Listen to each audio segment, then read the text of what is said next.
We now find ourselves in a situation where this minuscule elite, call them geeks, technos, hackers, coders, securocrats, or what you will, has a profound understanding of a technology that every day directs our lives more intensively and extensively, while most of the rest of us understand absolutely zip about it.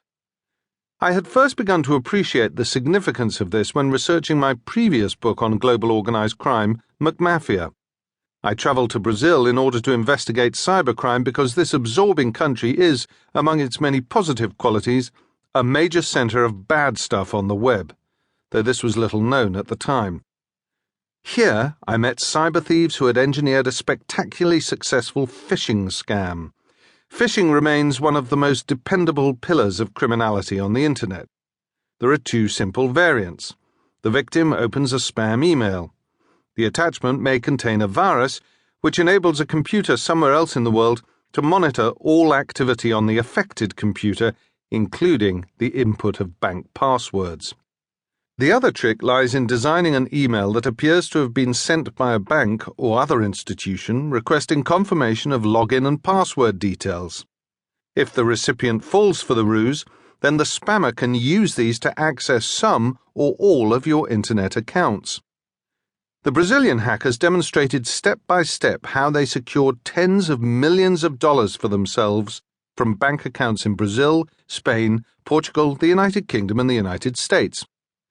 I then visited the CyberCops in Brasilia, who had busted 4 other members of their criminal group, although at least twice that number were never tracked down by the police. And then I interviewed the chief of X-Force, the covert operations department of the American computer security company ISS. In the space of about a week, I realized that conventional or traditional organized crime, colorful and varied though it was, carried with it significantly greater risks for the perpetrators than for those engaged in cybercrime. Old-fashioned organized crime groups, attached to the technology and means of the 20th century, need to overcome 2 daunting hurdles if they are to make a success of their chosen profession. The police represent their primary business risk. The efficacy of law enforcement varies both geographically and in time. Organized crime groups adapt themselves to these changing conditions and choose one of a number of methods of dealing with the forces of law and order.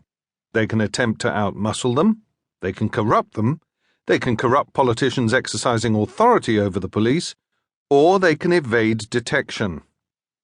Then they face a second problem: threats posed by the competition, other bad guys trawling for prey in the same waters. Here again they can attempt to outmuscle them, they can suggest forming an alliance, or they might agree to be absorbed by them.